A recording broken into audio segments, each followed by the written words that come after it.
بیوی کے طور پر، یعنی بیویوں میں آخری لسٹ کے طور پر ماریا کپتی کو داخل کیا اس بندے نے.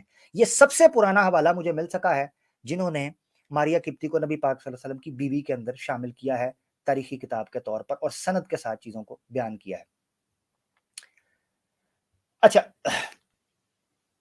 اب ایک چیز بیان ہو سکتی ہے کہ ماریا کپتی جو ہیں، اچھا دیکھیں نا یہ چیز اوور لے نے میرے ساتھ کی ہے، تو میں ایک روایت اور ایڈ کر دیتا ہوں. جب آپ اوور لے کے اندر ایڈ کرتے ہیں، میں معذرت چاہتا ہوں، تو کئی حوالے جو ہیں وہ سکپ ہو جاتے ہیں.